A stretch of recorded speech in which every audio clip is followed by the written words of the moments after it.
ትዳር በራሱ ምንድን ነው? የራሱን ምንነቱ። ሁለተኛ ሰው ለምንድን ነው የሚያገባ? ሶስተኛ ጾታን ማወቅ አለበት። ሴት ምንድን ናት? ወንድ ምንድን ነው? ይህን ሲያውቅ ፈተና ይቀልለታል። ትዳር ምንድን ነው?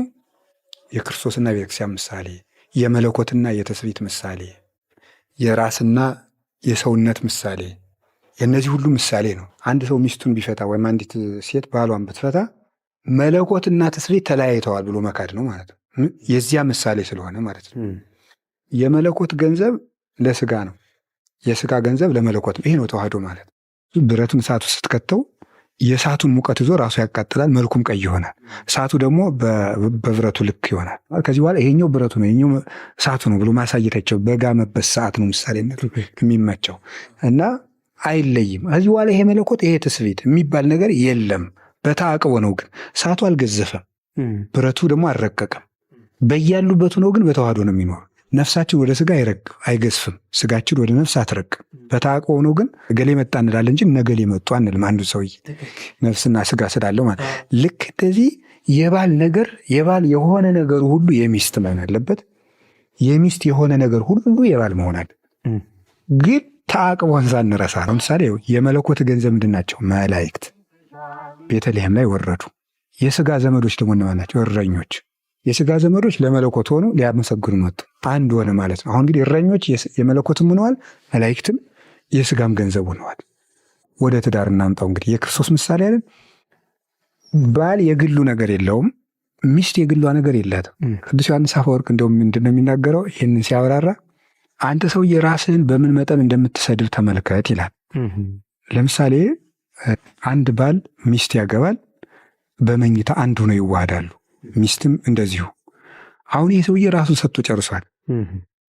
ራሱን ሰጠ። እንግዲህ ከኋላ ሴትዮ የማታውቀው አካል የለውም። ከፍጥረት ሁሉ ትልቁ ማን ነው? ሰው።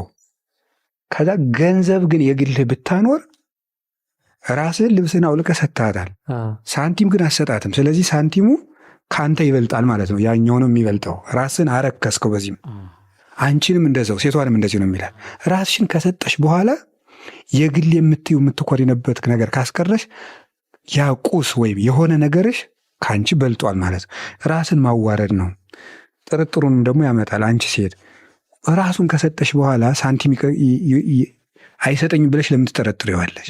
እሷንም እንደዚሁ ያላቸው ከሆኑ ማለት እና መጀመሪያ ሰው በማዋሃድ ነው መጀመሪያ ያለብን። ከዛ እዚህ ውስጥ ምን እንጠራለን? ተአቅቦ። እንደዚህ ባልና ሚስት ሲዋሃዱ በተአቅቦ ነው። በተአቅቦ ማለት ቱሳሄ የለም። ቱሳሄ ማለት ለምሳሌ ውሃና ማር፣ ወተትና ቡና ማለት ነው። መቀላቀል ስለሆነ አዲስ ሌላ ነገር ነው ያመጡ። ቡናውም ራሱን አጥቷል፣ ወተቱም ራሱን አጥቷል። የሆነ ነገር ነው የፈጠሩልን፣ ሌላ ነገር። ማር ብቻም አይደለም፣ ውሃ ማይልም። ይሄ ብርዝ የሚባለውም ሌላ ነገር ነው ያመጡልን። ስለዚህ የክርስቶስ ተዋህዶ ግን እንደዚህ አይደለም። ይሄ ምንድነው የሚባለው? ዩናይትድ ዋን ነው የሚባለው እንጂ ነጠላ ዋን አይደለም። የተዋሃደ አንድ ነው እንጂ ነጠላ አንድ አይደለም። አሁን ሴትዮቱ ስታገባው ራሷን ጨርሳ አይጠፋላትም። በአስተዳደጉ የያዘችው ነገር፣ ስትማር ያመጣችው ነገር፣ ከጓደኞቿ የለመደችው ነገር፣ በጾታዋ የራሷ የሴትነት ጠባይዋ፣ እነዚህ ነገሮች ጨልጣ ወደ ራሷ ትመጣለትም። ሰው እንግዲህ የሚፈልገው ምንድን ነው? ለምን እኔ እንዳልኩት አትሆኝም ነው። አትሆንም ሴትዮ። ማዋሃድ እንጂ ማደባለቅ አይደለም። ሰውየውም እንደዚህ ነው። በጓደኞቹ ያመጣው፣ በትምህርት ያመጣው፣ በአስተዳደግ ያመጣው፣ በኑሮ ሁኔታ የሚያመጣው የራሱ የስራ ብዛቱ ሊሆን ይችላል። እነዚህ ሁሉ የሚያመጡት ስላለ እነዚህ ነገሮች ና እንደኔ ይሁን፣ እኔ እንደምታስባስብ አይባልም። አሁን አንድ ልጅ በል እንለዋለን። 2 ዓመት ከሆነ እለ ነው የሚለው። እንዴት አትልም ተብሎ አይደበደብ ይሄ ልጅ። ምክንያቱም አሁን በራሱ ሁኔታ ውስጥ ነው የሚኖረው ይሄ ሰውዬ። ስለዚህ እንደ ራሱ ወርደን የምናወራው ማለት ነው። ሰው በህይወቱ የሚወደው ነገር ቢኖር የሚረዳው ሰው ነው። ከተረዳንለት ወደ ራሱ ካወረድን ድክመቶችን ሁሉ ተትቶ ለእኛ መኖር ይጀምራል። እነዚህን እንዲያደርጉ ነው እግዚአብሔር ከባልና ከሚስት በላይ የሚሰጠው በምድር ላይ ክቡር ነገር የለም። ትዳር ባይኖር እመቤታችን ራሱ እኮ አትወለድም። የትዳር ውጤት ናት ክርስቶስ። ስለዚህ እሷ ባትኖር ደግሞ ከየት ይወለዳል? እና ክብር ልንሰጠው ይገባናል። ታዲያ ይሄንን ነገር መጀመሪያ ምን ልናደርግ ይገባል ከተባለ ቅዱስ ጳውሎስ 2 ነገሮችን አድርጓል። እደውኑ ያፍቅሩ አንስቲያሆሙ አንስትኒ ተአዘዝ አላምታቲክን 2 ድርሻ ነው የሰጠን። እነዚህን ድርሻዎች ዝም ብሎ ያገባል ክርስቲያኑ፣ ግን አያውቃቸውም። ሴቶች ሆይ ለባሎቻችሁ ታዘዙ። ወንድ የሚፈልገው መታዘዝ ነው ማለት ነው። እሺ ባይ መሆንን ይፈልጋል። ያንን ሲያደርጉለት መግዛት እኮ ነው በራሱ እኮ። እሺ የሚል ሰው ነው የሚገዛ። የሴት ልጅ ትክክለኛ መልኳ እሺ ነው። እሺ የምትለው ከሆነ ከዚህ በኋላ ሁሉን ነገር ባሪያ ሆኖ ልክ እዚህ በገመድ እንደሚጎተት በግ እንደፈለገች ማዘዝ ትችላለች ማለት ነው። ስለዚህ በከመ ቤተ ክርስቲያን ትትእዘዙ ለክርስቶስ ከማሁ አንስትኒ ተአዘዝ አላምታቲክም። ቤተ ክርስቲያን ለክርስቶስ እንደምትታዘዝ ሴቶችም ለባሎቻችሁ ታዘዙ። ይሄን መታዘዝ አንዱ ነገር። አሁን ይሄን ግብአት ታደርግለታለች ወይ? ከመፋታት በፊት እሺ ማለትን፣ በጎ መሆንን፣ ብሩህ ገጽ ማሳየትን፣ መታዘዝን። ደግሞ በጣም የሚያስደንቀው ነገር ትዳር ይህን ያህል ቀሎ ነው እንጂ ከመዘለ እግዚእነ ነው የሚለው። ለክርስቶስ ለባሎቻችሁ ስትታዘዙ ለክርስቶስ እንደምትታዘዙ ቁጠሩት። በዚህ መጠን ደስ ትሰኝበታለች ወይ? የእሱን ጠባይ ስትችል የክርስቶስን መስቀል እየተሸከመች እንደሆነ ትረዳዋለች። ይህንን አድርጎ መቻል ይገባል። ስህተቶችን ደግሞ አንድ ሰው አለመቆጣጠር። ሰው አየሁ ካሉት አይስተካከልም። አይቶ ማለፍን መልመድ፣ አንዳንድ ስህተቶችን ለራሱ መተው። እንደዚህ ማድረግን ካደረጉ በኋላ ደግሞ እንመጣል። አሁን የእሱ ድርሻ ደግሞ ምንድን ነው? የእሱ ድርሻ ደግሞ ወከመ ክርስቶስ አፍቀራ ለቤተ ክርስቲያን ከማሁ ደውኒ ያፍቅሩ አንስቲሆሙ። ክርስቶስ ቤተ ክርስቲያንን እንደወደዳት ባሎች ሚስቶቻቸውን ይውደዱ። አሁን በሴቶች ወንበር በኩል ተቀምጠን ሴቶች ምንድን ነው የሚፈልጉ ብንል መወደድ ማለት ነው። ስለዚህ ሁልጊዜ ማረጋገጥ የምትፈልገው ይሄ ሰውዬ ይወደኛል አይወደኝም ነው። ሴት ወንድ እንደሚወዳት እርግጠኛ ከሆነች የሚፈልገውን ሁሉ ትሆናለች። በነገራችን ላይ በቤተ ክርስቲያን ትምህርት በተማርኩት መሰረት ለፍቅር ዋጋ የሚከፍል እንደ ሴት ያለ የለም። የእውነት ልምናገር ከየት አሁን 12 ሐዋርያት ሁሉ እንወዳለን አሉ። ሽቱ እዛው መቃብሩ የተገኙ ሴቶች ናቸው።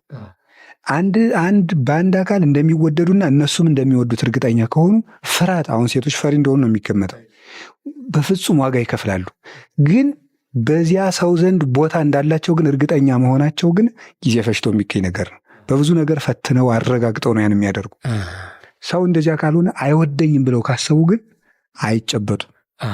ፍጹም መጽሐፈ ምሳሌ ስንተረጉም እንደምናገረው በሴትና በሌሊት የሚታወቅ ነገር የለም። ምንም መርምሮ ማወቅ አይቻልም። ምንም እየሳቁ ተቆጥተው ይሁን ተቆጥተው እየሳቁ ይሁን እየታዘቡ ይሁን እየፈተኑ ይሁን በትክክል ቃል እየገቡ ይሁን ማረጋገጥ አይቻልም። እግዚአብሔርም በጣም ብዙ ሴቶች ብዙ ልጆችን የማሳደግ ኃላፊነት በእነሱ ስላለ አይምሯቸውን በተለየ ውስብስብ አድርጎ ኃይል ጨምሮ ነው የሰጣቸው። አሁን ባል ነው ማጫ የሚሰጥ ማለት ጥሎሽ የሚጥለው ምክንያት ምንድን ነው? አከብርሻለሁ፣ በጣም ነው የምወድሽ ማለት ነው። ስለዚህ መውደዱን እየገለጠ መወደድ አይደል የምትፈልገው።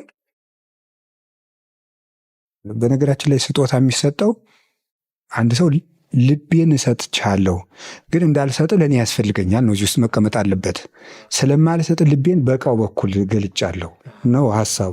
የእኔ ገንዘብ የሷ ነው፣ ስጦታ የምሰጣት ለምንድን ነው ምናምን ይላል ሰው ማለት ነው።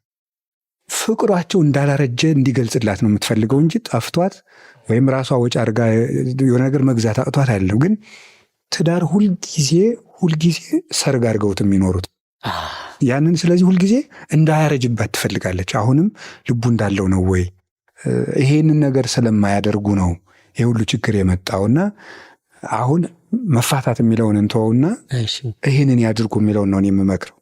አንደኛ መጸለይ፣ ማመን። ላመነ ሰው እንኳን የሰው ልብ የአውሬ ልብ ይለወጣል። ዳንኤል እኮ የአውሬ ልብ ተለውጦለት ወዳጅ አድርገውታል። የባለቤቴን ልብ እለውጠዋለሁ ብላ አምና መጸለይ ያለበት። ይሄ ጠባዩ በፍጹም የሱ አይደለም፣ ድሮ አላውቅበትም፣ አጋንንት ናቸው እንደሚያደርጉን። ሁለተኛ መረዳት ጥሩ ነው። እኔ መረዳት የሚባለው ነገር ምንድን ነው? ሰው ለምን ይሳሳታል የሚለውን ማወቅ። አጋንንት ናቸው እንደሚያሳስቱት። 2 የስጋው ፍላጎት ያሳስተዋል። 3ኛ ደግሞ አለማወቁ ያሳስተዋል። 4ኛ ደግሞ የመንፈሳዊ ብስለት ደረጃው ለጋ ስለሆነ ይሳሳታል። እነዚህን ነገሮች ግምት ውስጥ አስገብቶ ይቅርታ ማድረግ እና ቃላትን ማለዘብ፣ ልዝብ ቃል ቁጣን ታበርዳለች ይላል ሰሎሞን። ትክክል። ከመፎካከር ይልቅ ውይይትን መምረጥ፣ እንደዚህ የምናደርግ ነው መልካም እንጂ ተፋቱ አልልም እኔ። ከመጨረሻ ላይ ግን ፍች የሚፈቀድባቸው ምንድን ናቸው ነው። ባልናገራቸው ይሻላል። ይሄን ባልናገራቸው ይሻላል የሚለውን ጭምር ሰው እንዲሰማው ስለፈለጉ ነው።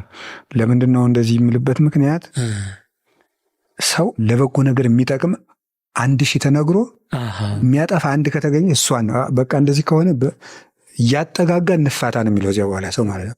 ምክንያት ፈልጎ መኖር ነው እንጂ ምክንያት ፈልጎ መፋታት ልክ አለ። እግዚአብሔር ትንታችን ኢንቴንሽን የሚባለውን ጭምር ነው የሚያየው፣ ውስጥን ጭምር ነው የሚያየው እንጂ ዝም ብለን የምናደርጋትን ብቻ የሚያይ እንደኛ ዝም ብሎ አይደለም። የምናደርግባትን ምክንያት ብልጣብልጥነታችን ጭምር ያውቃታል እሱ እና መጠንቀቅ ጭምር ስለሚያስፈልግ ለማለት ፈልጌ ነው። እና ምንድነው መፋታት የሚቻለው? አንድ በክህደት፣ ሁለተኛ በማይድን በሽታ ሰውየው ፈቃደኛ ከሆነ አግብተሽ ኑሪ እኔ አልሆነልኝም ያንቺን ሕይወት ጨምሬ እንዲህ አላደርግም ብሎ እሱ ከፈቀደ እንጂ ሰነፈች፣ ቀጠነች፣ ከሳች ብዬ አልፈታትም የሚለው ሲገለበጥ ለወንዱም ይሰራል እና ታመመ ደከመ ብሎ አይፈታም። ስለዚህ የሚያፋታው አንድ የሃይማኖት ክህደት አንዱ ነው። ዝሙት ሁለተኛው ነው። ለምሳሌ አሁን አንድ ሰው ታስሮ ተገዶ ዝሙት ሊፈጽም ይችላል።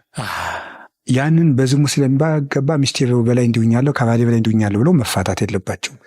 ሰውየው ወይም ሴትዮዋ እንዳያውቅ አድርገው ንስሐ መግባት ነው ያለባቸው። ሳይገባሉ ይቀጥላል። ይሄ ማለት ነው ተገዶ የሆነ ነገር ካለ መናገር ግን የለባቸውም።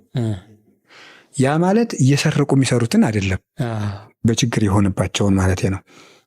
አንዱ ዝሙት ያፋታል። ሶስተኛው በጎ ነገር እንዳይሰሩ ሁልጊዜ እንቅፋት የሚሆን ሰው፣ ድካም ያለበት ሰው አይፈታም። ለምሳሌ እንጸልይ፣ ይደክመዋል። ያን ሰው ማበርታት ነው እንጂ ሊፈቱት አይገባም። ግን ሴትዮቱ ልጹም እያለች ባይጾም አንሶ ከኔ ጋር ካልፈላሽ አንቄ ነው የምጥለው የሚል ቤተክርስቲያን ትሄጂና እግርሽን ነው የምሰብረው የሚል ሰው ካለ እንደዚህ አይነት በጎ ነገርን ራሱ ከመስራት አንሶ የማያሰራ ሰው ይፈታል። የማቴዎስ ወንጌል ምዕራፍ 6 ላይ ዓይንህ ብታሰናክልህ አንተ ከአንተ አውጥተህ ጣላት። ማቴዎስ 18 ላይ ተናግሮታል። ሁለቱም ወንጌል ምዕራፍ ላይ ዓይን የተባለች ሚስት ናት። ብታሰናክልህ ማለት የጽድቅ እንቅፋት ከሆነችብህ በቃ አትጾምም አንተም አትጾም፣ አትጸልይም አንተም አትጸልይ የምትል ገንዘብ ልትሰጥ ለድሃ አይሰጥም እንኳን ሌላ ሎሚ ከሁለት የምትል ይላል በአተታ ሲተረጉሙት። ሲገለበጥ እንደ ዓይን ብሌን የምትወጁ ባልሽም በሴት አንቀጽ ይናገረው እንጂ ለወንድ ማለት። ይሄ ግን ታዲያ ምን ሆን አለበት? መጀመሪያ ብቻውን መነገር አለበት። በወንድም ወንድም የሚበድልህ ብቻ ነገረው፣ ከዛ ጓደኛ ይዘህ መከረው የሚለው ጌታ ያላት እቺ ሁሉ። ከዛ ንስሐ አባትን፣ ከዛ ደግሞ ንስሐ አባት ባይገባ በጉባኤ ካህናት ጭምር ተሰብስበው ሁሉ ሊመክሩት ይገባል። ይሄ ሁሉ ከሆነ በኋላ ነው ይሄ ሁሉ ሊፈታ የሚችለው ማና። ይሄኛውን ነገር ግን ማስመከር መቻል፣ የራስን ድርሻ መውሰድ፣ መጸለይ፣ ጊዜ መውሰድ፣ ወደ ውስጥ መመልከትን ይፈልጋል እንጂ እንደዚህ ባልን ቁጥር ሰይጣን የሌለበት መሬት ስለሌለ የትም ብንሄድ ሰይጣን አለ። ሰይጣን የማይከተለው ሰው ስለሌለ ሰው ብንለውጥም እዚያ ሰው አጠገብም ሰይጣን አለ እና የተሻሻለ ስምና የተሻሻለ አካል ነው የሚኖር እንጂ ሰው ሁሉ ደካማ ነው። ይሄ ነው ያለው ነገር።